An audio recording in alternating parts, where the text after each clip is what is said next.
Imagine being an orphan, an outsider, suddenly thrust into a royal palace and destined to save a nation. How does an ordinary person become an extraordinary queen, all while navigating hidden agendas and immense danger? This isn't just a story.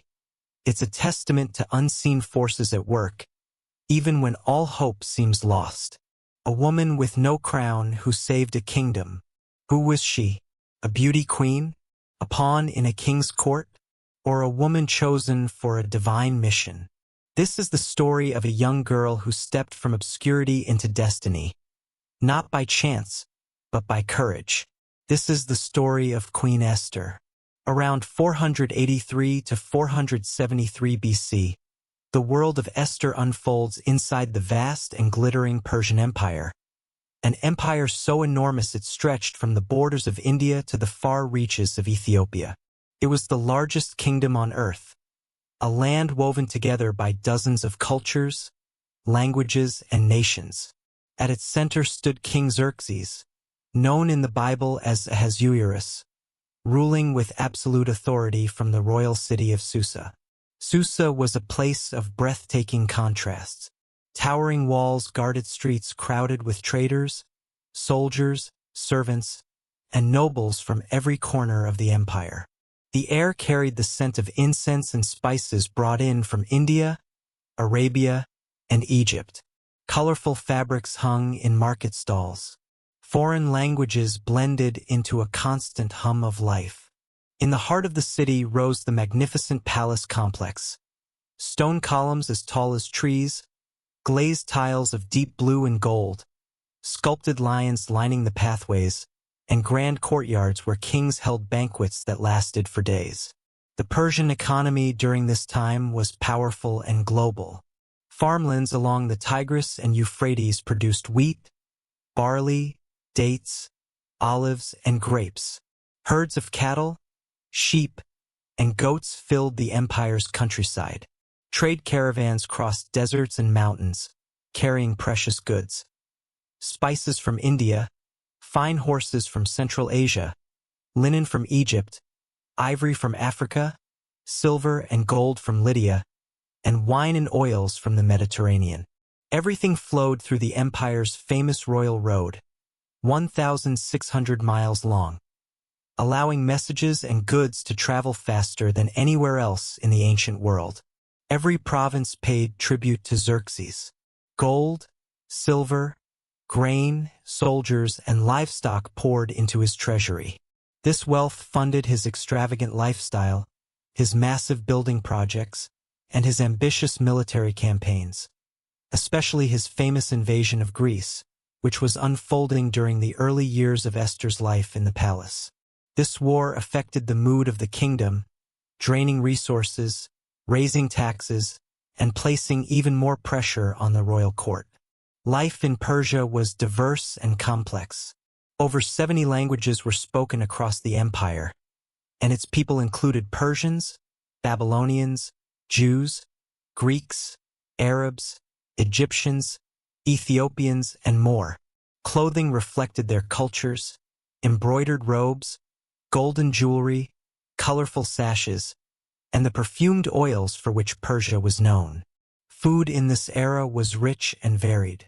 Royal citizens enjoyed honey cakes, lamb stews, dates, nuts, wine, olives, and pomegranates. Banquets were lavish and symbolic, such as the 180-day feast Xerxes hosted, a display of his unmatchable wealth and power. The Persian military was the mightiest on earth. Its elite unit, the Immortals, marched in shining uniforms.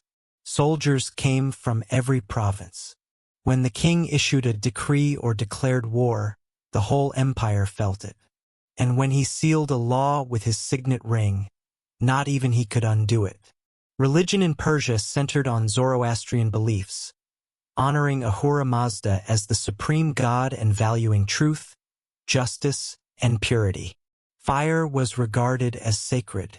Meanwhile, Jewish communities in Persia, like Esther's family, quietly worshipped Yahweh, studied the Torah, and lived as faithful minorities in a culture filled with foreign gods.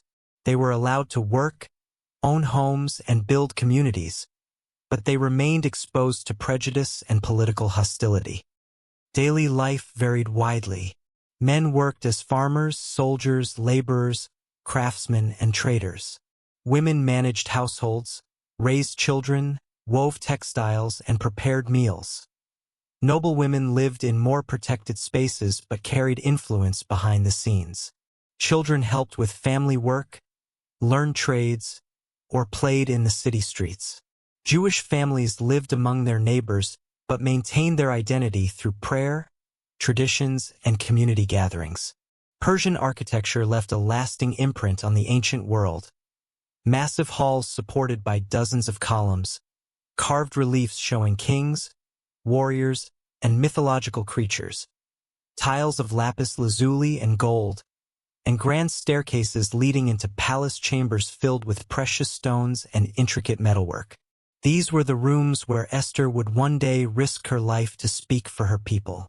This was the world she lived in, a world powerful, vibrant, beautiful, and dangerous. Her real name was Hadassah. Hadassah is a Hebrew name that means myrtle or myrtle tree. The myrtle is a fragrant, evergreen plant used in Jewish tradition to symbolize peace, righteousness, restoration, and God's protection. In Jewish history, the myrtle appears in the Feast of Tabernacles, Sukkot, representing a life that is both beautiful and faithful. Esther's Hebrew name, Hadassah, reflects her inner beauty, her grace, her strength under pressure, and her calling to bring peace to her people. Many teachers say her name mirrors her character: quiet, fragrant, steady, and strong. Even when her true identity was hidden, she was a Jewish orphan raised by her cousin Mordecai in exile.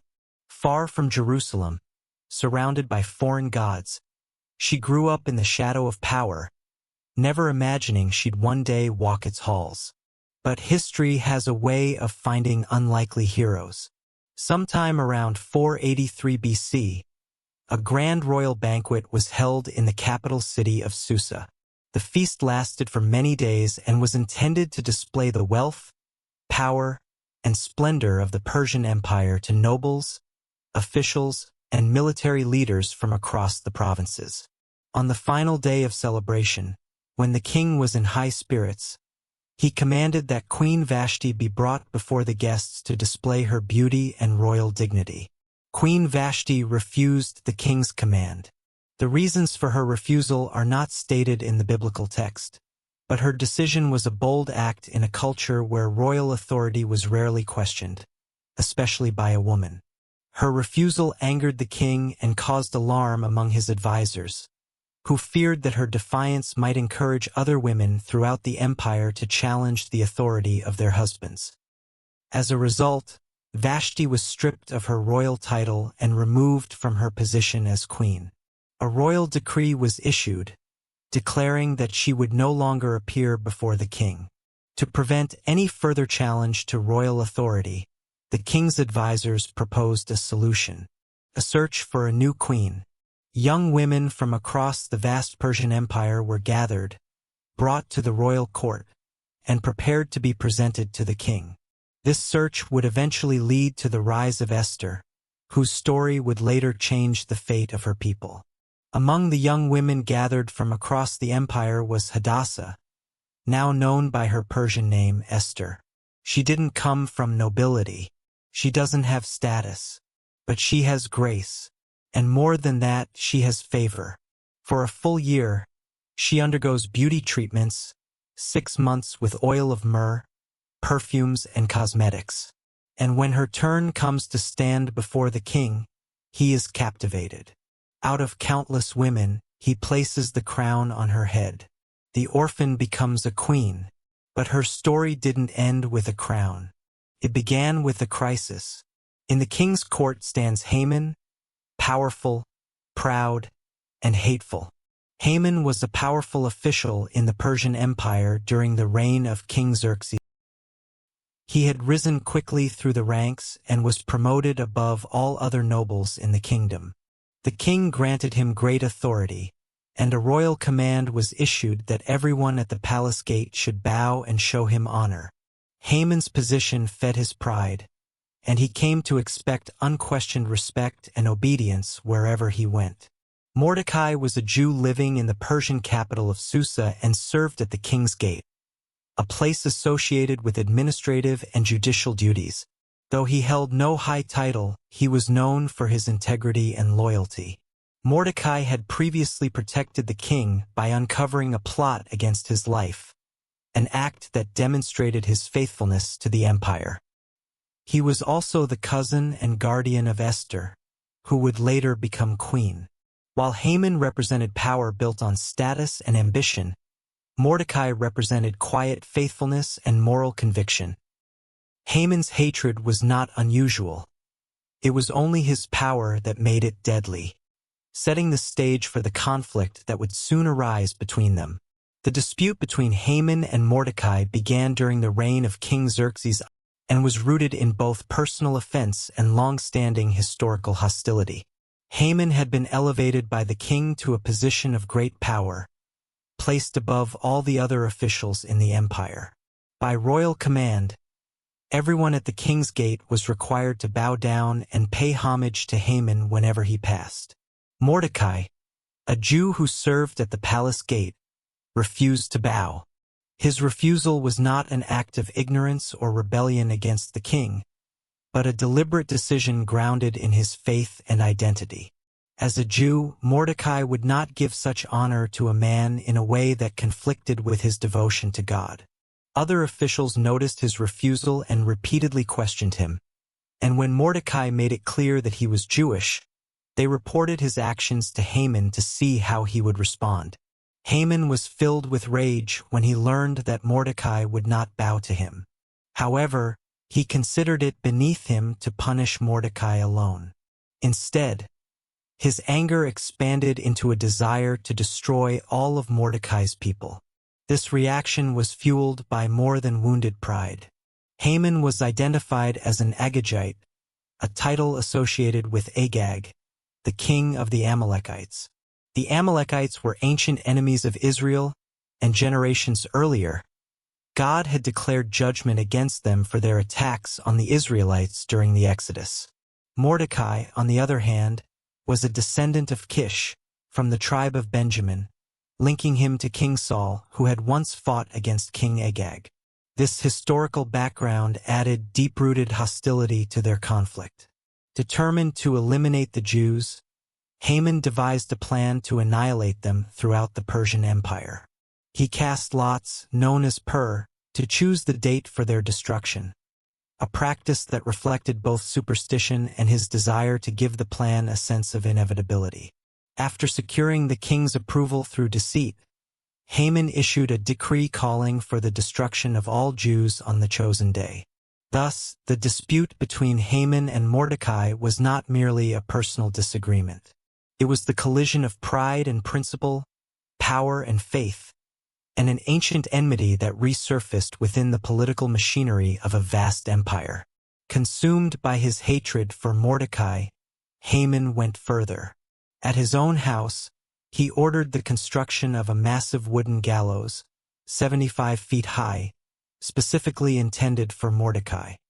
His plan was to approach the king early the next morning and request permission to have Mordecai executed publicly, believing this would finally satisfy his wounded pride and silence his enemy forever.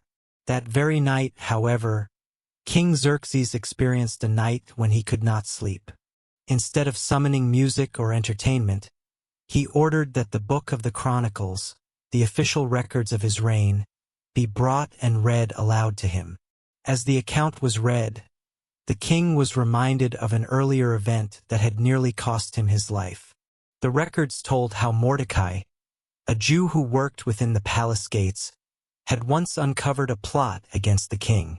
Two of the king's officers, who guarded the entrance to the royal quarters, had conspired to assassinate him. Mordecai overheard their plan and immediately reported it to Queen Esther, who then informed the king, giving Mordecai credit for the discovery. The conspirators were investigated, found guilty, and executed, and the event was carefully recorded in the royal chronicles. As the king listened, he realized that Mordecai had never been rewarded for his loyalty and courage. This troubled him, and he asked what honor or recognition had been given to the man who saved his life. When he was told that nothing had been done for Mordecai, the king resolved to correct this oversight. That very morning, Haman, one of the king's highest officials, entered the palace courts, intending to seek permission to have Mordecai executed on the gallows he had built. Before Haman could speak, the king asked him what should be done for a man whom the king desired to honor. Assuming the king was referring to him, Haman suggested a lavish public reward. He proposed that the man be dressed in royal robes, placed on the king's own horse, and led through the city streets by a noble official, proclaiming that this was how the king honored someone he delighted in. To Haman's shock, the king commanded him to do exactly that for Mordecai. The same man Haman had intended to hang was now to be honored publicly. Mordecai was clothed in royal garments, seated on the king's horse, and led through the city by Haman himself, who was forced to proclaim Mordecai's honor before the people. Afterward, Mordecai returned to his duties at the palace gate, but his status was forever changed. He had been publicly recognized for saving the king's life, while Haman's pride had been publicly humiliated. The gallows built for Mordecai stood unused, a silent witness to the reversal that had taken place, proving that faithfulness and integrity, though sometimes overlooked, would not remain unrewarded. After Mordecai was publicly honored, the tension between Haman and Mordecai did not disappear. Instead, events moved quickly toward a dramatic reversal. This tension had been building long before, beginning when Haman, filled with rage over Mordecai's refusal to bow to him, persuaded King Xerxes to issue a deadly decree. Haman falsely accused the Jewish people of being disloyal and having laws different from all other peoples. Without naming the Jews directly, he convinced the king that they were a threat to the stability of the empire. The king agreed and authorized a decree that all Jews throughout the Persian Empire were to be killed on a single appointed day. When Mordecai learned of this decree, he was devastated. He tore his clothes, put on sackcloth and ashes, and mourned openly at the king's gate. Throughout the empire, the Jewish people wept, fasted, and cried out in despair. Mordecai sent word to Queen Esther, urging her to go before the king and plead for her people. Esther hesitated, afraid, because approaching the king without being summoned was punishable by death unless the king extended his golden scepter. Mordecai responded with words that would define the moment, reminding her that deliverance would come from somewhere, and that perhaps she had come to royal position for such a time as this. Moved by Mordecai's words, Esther agreed to act, but she asked for support. She instructed Mordecai to gather the Jews of Susa and call for a fast lasting 3 days and nights. Esther herself fasted along with her attendants, preparing spiritually for the risk she was about to take. After the fast, Esther went before the king unsummoned. Instead of condemning her, the king extended his scepter, showing her favor and sparing her life. Esther did not immediately reveal her request. Instead, she invited the king and Haman to a banquet she had prepared. At that banquet, she invited them again to a second banquet the following day. Between these gatherings, Haman grew increasingly proud, yet his joy turned to fury whenever he saw Mordecai still standing firm. At the second banquet, Esther finally revealed her true identity as a Jew and exposed Haman's plot to destroy her people. She told the king that her own life and the lives of her people had been sold to destruction. The king was enraged and left the room in anger. When he returned and saw Haman falling at Esther's couch, he interpreted it as an assault on the queen, sealing Haman's fate. One of the king's attendants then informed him about the gallows Haman had built at his own house for Mordecai, the very man who had spoken to save the king's life. Enraged by this final revelation, King Xerxes ordered that Haman be executed on the same gallows he had prepared for Mordecai. Haman was put to death, and the king's anger subsided. After Haman's execution, King Xerxes gave Haman's estate to Queen Esther, and Mordecai was promoted to Haman's former position of authority. Esther appointed Mordecai over Haman's household, elevating him within the kingdom. Although the original decree to destroy the Jews could not be revoked under Persian law, a new decree was issued allowing the Jews to defend themselves. When the appointed day arrived, the Jews overcame their enemies throughout the empire. These events led to the establishment of the Feast of Purim, a yearly celebration remembering how sorrow was turned into joy and danger into deliverance. Mordecai continued to serve with honor, seeking the good of his people and peace for all within the empire. While the story became a lasting reminder that pride leads to downfall, courage requires faith, and justice, though delayed, will prevail. Esther didn't part seas. She didn't call down fire. She walked into a room terrified, trembling but faithful. She used her position not for comfort, but for calling. She reminds us that we don't have to be loud to be bold. You don't need a title to change history. You just need courage to stand when it matters. Esther's name still echoes through time. Queen, yes, but more than that, a deliverer. An orphan turned into an instrument of God's rescue. She was chosen not because she was perfect, but because she was willing, and maybe, just maybe because she was born for such a time as that. The story of Esther does not end in the palace of Persia. It continues wherever courage is required in uncertain times. Esther reminds us that history is often shaped not by the loudest voices, but by those who choose to stand when silence feels safer. She did not fight with weapons or miracles, but with wisdom, patience, and the courage to speak at the right moment.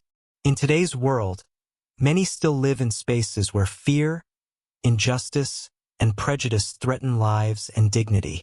Like Esther, people find themselves positioned in workplaces, communities, governments, and families not by accident, but for purpose.